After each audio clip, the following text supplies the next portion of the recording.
हाय। आज हम बात करेंगे ब्लू व्हेल चैलेंज के बारे में। ब्लू व्हेल चैलेंज क्या चीज है? कई लोगों में आपको पता ही होगा कि ब्लू व्हेल चैलेंज एक चैलेंज है, एक गेम है जो फिलिप ने बनाया था। रशिया के 21 साल का लड़का है और आज तक 130 लोगों के आसपास की मौत हो चुकी है बिकॉज ये टीनेजर्स हैं और ये वो गेम खेलते हैं और जो 50वें दिन उसे कहा जाता है कि आपको सुसाइड कमिट करना है। मैं आपको इसके ज़्यादा फैक्ट्स नहीं बताऊंगा। मैं आज बात करूंगा आपसे इसकी लर्निंग्स के बारे में कि इससे क्या सीखा जा सकता है। What can you learn from this beautiful game? Why am I calling it beautiful? Because Philip ने इतनी दूर बैठ के, रशिया में बैठ के एक ऐसा गेम बनाया जिससे हजारों टीनेजर्स इन्फ्लुएंस हुए हैं। हजारों टीनेजर्स, और ये हजारों टीनेजर्स इन्फ्लुएंस हुए हैं कुछ ना कुछ, कोई ना कोई साइकोलॉजिकल कॉन्सेप्ट्स यूज करे हैं फिलिप ने, क्योंकि वो साइकोलॉजी स्टूडेंट है। इन्हीं के बारे में हम समझेंगे कि ये लर्निंग्स क्या हैं, ये कॉन्सेप्ट्स क्या हैं आज। तो कुछ 130 लोग मरे हैं इसमें, मतलब बहुत पावरफुल है ये गेम, बहुत ही बेसिक गेम है। इसमें आपको क्या, थोड़ा सा शुरुआत से देखते हैं। इस गेम को कहा जाता है ब्लू व्हेल चैलेंज। चैलेंज मतलब, देखिए चैलेंज वर्ड इसने यूज किया है, नाम में ही कैच है चैलेंज। सोच के बताइए टीनेजर्स को चैलेंज पसंद आता है कि नहीं आता है? अरे एब्सोल्युटली पसंद आता है, क्योंकि इतने रेबेलियस होते हैं टीनेजर्स कि वो जो रिबेल फीलिंग है ना, वो चैलेंज उन्हें बड़ा पसंद आता है। अगर आप उनको चैलेंज कर दो कोई काम के लिए तो वो कर लेंगे। एग्जाम्स नहीं पसंद आते टीनेजर्स को पसंद आता है चैलेंज, और उसने उस नाम का फायदा उठाया। सो इसने नाम रखा है ब्लू व्हेल चैलेंज। और इसका लोगो भी देखोगे ना आप, तो ब्लू व्हेल का जो आइकन है वो कोई एक्चुअल ब्लू व्हेल नहीं है, उसने कार्टून का यूज किया है। कार्टून तो बच्चों को बहुत पसंद आता ही है, तो एक इनिशियल अट्रैक्शन उनको गेम से हुआ, तो ब्लू व्हेल चैलेंज। और मैंने जैसे आपको बताया, एग्जाम पसंद नहीं है, चैलेंजेस पसंद है। ये चैलेंजेस मालूम क्यों पसंद है? क्योंकि उनके अंदर उनके अंदर बहुत करेज होता है, वो कुछ भी कर सकते हैं। ये टीनेजर्स की खासियत होती है। और मालूम कहां से आता है ये चैलेंज, ये करेज कहां से आता है? उनके हीरोज से। कौन है उनके हीरोज? उनके हीरोज हैं जैसे सुपर हीरोज, जैसे बैटमैन, सुपरमैन, अलग अलग यही सुपर हीरोज वो जीना चाहते हैं एक सुपर हीरो लाइफस्टाइल, और सुपर हीरो करेजियस होता है। अब आप समझ रहे हैं सबकॉन्शियसली उनके अंदर क्या बैठा हुआ है, इसीलिए वो वैसा काम कर रहे हैं और वो उनसे इंस्पायर हो रहे हैं और करेजियस एक्ट्स करने की कोशिश कर रहे हैं। आगे बढ़ते हैं चैलेंज से। गेम, ये challenge, blue whale challenge game है। मुझे ये बताने की जरूरत नहीं है कि बच्चों को गेम कितना पसंद आता है, और वो भी ऐसा गेम जो सीक्रेटिव गेम है। सीक्रेटिव इसलिए क्योंकि ये बहुत ही लिमिटेड कम्युनिटी के लिए था और सबको अलाउड नहीं था ये गेम खेलना, बहुत हिडन था। एक एग्जाम्पल से समझते हैं। अगर कोई बच्चे को, टीनेजर को आप कहते हैं कि उस रूम में बिल्कुल नहीं जाना है, और उस रूम की अगर चली भी गए तो वो अलमारी को बिल्कुल नहीं खोलना है, अब क्या होगा? वो अगले ही मिनट से प्लान कर रहा होगा कि इस रूम में जाके उस अलमारी में क्या है वो देखना है। तो वो सीक्रेट का, वो क्यूरियोसिटी बढ़ाने वाली सीक्रेसी का इस गेम में इस्तेमाल किया गया। सो आप फिजिकल वर्ल्ड में तो बच्चे की मूवमेंट पे फिर भी नजर रख सकते हैं, बट वर्चुअल वर्ल्ड में कैसे रखेंगे? इंटरनेट पे कैसे रखेंगे? देखिए, हर एक बच्चा एक कम्युनिटी का पार्ट बनना चाहता है, एक ग्रुप का पार्ट बनना चाहता है कि उसकी उस ग्रुप में वैल्यू हो, चाहे फैमिली हो चाहे दोस्त हो, वहां पे वो एक बहुत ही इंपॉर्टेंट रोल प्ले करना चाहता है। हर टीनेजर ये चाहता है।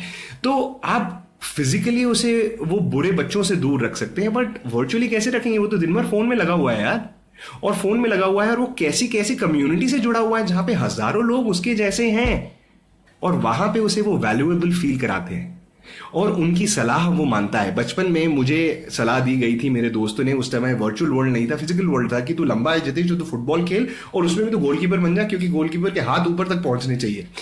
तो मैंने ये सलाह मान ली। वैसे ही इस बच्चे को क्या क्या सलाह मिल रही है ऑनलाइन, वो कम्युनिटी पे, वो ग्रुप पे, वो समझना बहुत जरूरी है। अब इसके बाद समझा जाए कि वर्चुअली आप कंट्रोल नहीं कर पा रहे। अब क्या हो रहा है ना, इसमें टास्क दिए जा रहे हैं। टास्क मतलब शुरुआत के टास्क कैसे होते हैं? बड़ी सिंपल टास्क होते हैं शुरुआत वाले। ऐसे टास्क होते हैं जैसे आपको एक वेल का स्केच बनाना है नोटबुक में, या आपको रात को 4:10 पे उठ के कोई म्यूजिक सुनना है जो वो लोग भेजते हैं, क्यूरेटर भेजता है। क्यूरेटर मतलब समझिए जैसे व्हाट्सएप में एडमिन होता है, वैसे क्यूरेटर उसका समझ लीजिए कि एडमिन होता है उस गेम का। और आपको कोई कोई लंबी सी बिल्डिंग के ऊपर जाके सिर्फ नीचे झांकना है। ऐसे बहुत सारे अलग अलग अलग अलग अलग स्टेप्स बताए जाते हैं। एक नीडल को बस पोक करना है, चुभाना है, कुछ करना नहीं है, उसे सिर्फ चुभाना है। ये छोटे छोटे टास्क दिए जाते हैं शुरुआत में, जब आप गेम शुरू करना चाहते हैं, खेलना चाहते हैं। जब आप शुरुआत में ये टास्क जब बच्चा कंप्लीट करता है, मालूम होता क्या है, उससे अनलिमिटेड अप्रिसिएशन मिलता है। इतना अप्रिसिएशन कि इतना तो उसके एग्जाम में अगर कोई नंबर 1 आ जाए, फर्स्ट आ जाए क्लास में, इतना अप्रिसिएशन उसको नहीं मिलता है। इतना अप्रिसिएशन क्यूरेटर उसे करता है जब वो छोटे छोटे टास्क पूरे करता है। बताइए उससे क्या होता है। वो बच्चा इतना एक्साइटेड हो जाता है, इतना मोटिवेट हो जाता है अगला टास्क करने के लिए। तो धीरे धीरे धीरे धीरे करके वो बच्चे के टास्क टफ करते जाते हैं, डिफिकल्टी बढ़ाते जाते हैं, मोटिवेशन कंटिन्यूस देते जाते हैं, और आखिरी में बोलते हैं सुसाइड करने का। शुरुआत में इतना आसान नहीं है। तो ये छोटे छोटे छोटे चीजों से क्या हो रहा है, देखिए क्या हो रहा है कि वो बच्चा मोटिवेट हो रहा है वो काम करने के लिए। और सबसे खतरनाक वेपन जो फिलिप ने यूज किया वो ये था कि जैसे ही कोई बच्चा समझ जाता है कि यार ये गेम मेरे काम का नहीं है, गेम बड़ा डेंजरस हो रहा है, क्योंकि शुरुआत में इजी टास्क थे, बाद में टफ हो जाते हैं, तो बच्चे को जब बच्चा बोलता है कि I want to come out of this game, तो जैसे ही वो एग्जिट करना चाहता है गेम, तो वहां पे उसे बोला जाता है कि तुम ये गेम नहीं छोड़ सकते हो, क्योंकि हमारे पास तुम्हारी सारी इंफॉर्मेशन है। तुम्हारा नाम, तुम्हारा घर का पता, तुम्हारे स्कूल, तुम्हारे दोस्त, हमें सब पता है। And we will come after you. Actually, we will come after you. इस तरीके से उसे इमोशनली ब्लैकमेल किया जाता है उस बच्चे को कि तुम गेम नहीं छोड़ सकते। ये सबसे आखिरी और खतरनाक वेपन है फिलिप का।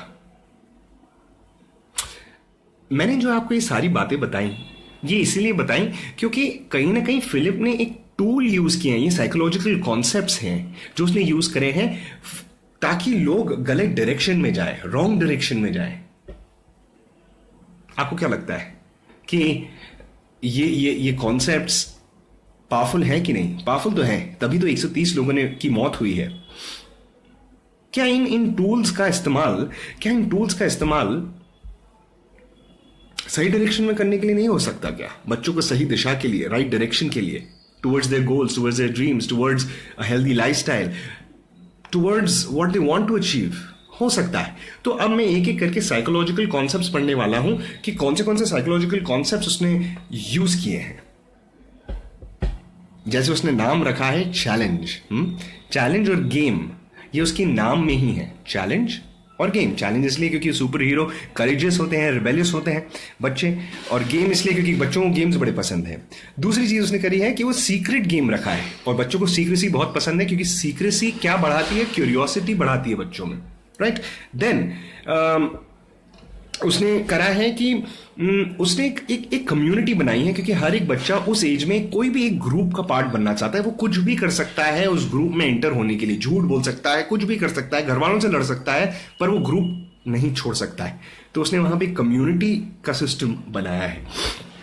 फिर टीन्स लिसन टू दोज, बच्चे उनकी बात बहुत सुनते हैं और कुछ भी करने के लिए तैयार हैं जो उनके कम्युनिटी मेंबर्स हैं या ग्रुप मेंबर्स हैं। उनके लिए वो कुछ भी कर सकते हैं, कुछ भी, पर उनके वो कॉन्फिडेंस होनी चाहिए, उन्हें उन पे ट्रस्ट होना चाहिए। तो वैसे ही हुआ, जो फेलो मेंबर्स थे गेम के वो भी मोटिवेट करते हैं दूसरे फेलो मेंबर्स को, और क्यूरेटर जो मैंने एडमिन आपको बताया वो भी मोटिवेट करता है। वो उनका कॉन्फिडेंट होता है, जिसपे बहुत ट्रस्ट होता है, क्योंकि वो बहुत अप्रिशिएट करता है। वैसे ही जैसे मैंने आपको बताया कि धीरे धीरे टास्क, देखिए ब्रेन वॉश करना हो ना किसी को डायरेक्टली नहीं कर सकते, बहुत स्टेप बाय स्टेप प्रोसेस होता है, 50 दिन लगते हैं। तो ऐसे कुछ 30 एक्टिविटीज अलग अलग उससे कराते हैं, धीरे धीरे उसकी डिफिकल्टी बढ़ाते जाते हैं। तो ब्रेन वॉश करने के लिए मालूम स्टेप बाय स्टेप करना बहुत जरूरी है, एडल्ट हो या टीनेजर हो। तो उन्हें स्टेप बाय स्टेप फॉलो किया, ये कॉल साइकोलॉजिकल कॉन्सेप्ट उन्हें यूज किया फिलिप ने। फिर उन्हें रॉयल अप्रिसिएशन मिलता है। जैसे मैंने आपको बताया कि रॉयल अप्रिसिएशन, कोई भी टास्क कंप्लीट करेंगे तो उन्हें रॉयल अप्रिसिएशन मिलता है। जैसे कि क्लास में फर्स्ट आ गए हो तो बच्चे को लगता है यार मेरी भी कोई बात है, कोई मुझे रिस्पेक्ट करता है, ये लोग हैं जो मुझे समझते हैं। और आखिरी और सबसे इंटरेस्टिंग और सबसे खतरनाक, जैसे मैंने आपको बताया, इमोशनल ब्लैकमेल करना कि हमारे पास सारी इंफॉर्मेशन है, हमारे हैकर्स ने सारी इंफॉर्मेशन निकाली है तुम्हारी, और तुम अब गेम नहीं छोड़ सकते हो। Because we will come after you, right? तो ये कुछ 8 साइकोलॉजिकल कॉन्सेप्ट यूज करे हैं फिलिप ने इस गेम में।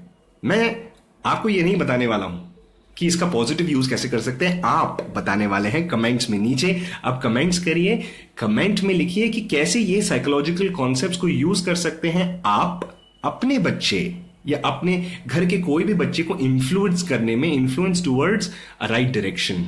मैं कॉन्सेप्ट्स फिर से पढ़ देता हूं अगर आपको ध्यान नहीं हो तो। गेम और चैलेंज वर्ड यूज किया है। गेम में बच्चे बड़े एक्साइटेड होते हैं, गेम से कुछ भी सिखा सकते हैं बच्चों को। दूसरा, सीक्रेट रखा है उस चीज को, गेम को सीक्रेट रखा था। तीसरा, सुपर हीरोज से वो बहुत रिलेट करते हैं, वो जिंदगी जीना चाहते हैं वैसे, क्योंकि वो करेज दिखाना चाहते हैं, करेजस होते हैं बड़े। फिर कम्युनिटी का पार्ट होना चाहते हैं, अप्रिसिएशन की इसके लिए कुछ भी कर सकते हैं, अपने ग्रुप मेंबर्स की सलाह सुन के उनके लिए कुछ भी कर सकते हैं अगर वो उन पे ट्रस्ट करते हैं तो। और आखिरी, इमोशनल ब्लैकमेल। ये चीजों का आपको मुझे बताना है कि आप कैसे यूज कर सकते हैं। अगर आप कोई ट्रेनर है, कोई टीचर है, बच्चों के साथ आपका इंटरेक्शन होता रहता है, टीनेजर्स के साथ, तो आप क्या कर सकते हैं, क्या कर सकते हैं, इन कॉन्सेप्ट्स को कैसे पॉजिटिवली यूज कर सकते हैं अपने क्लासरूम में, अपने घर में, अपने वर्क प्लेस पे कैसे यूज कर सकते हैं। Please comment below and let me know. I would love to read them and comment back and reply back on the comments. और दोस्तों, ऐसे ही साइकोलॉजिकल कॉन्सेप्ट्स की साइंस है जिसका नाम है न्यूरो लिंग्विस्टिक प्रोग्रामिंग, NLP, जिसका प्रोग्राम हम ला रहे हैं NLP, how to use these psychological concepts in sales, in negotiation, जो इस संडे को 20 तारीख को हो रहा है, 20th of August, this Sunday, coming Sunday. So do register yourself.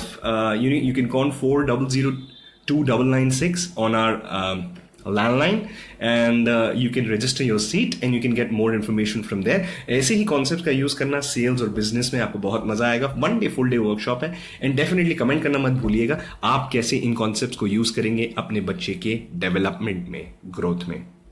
Thank you so much, take care, bye.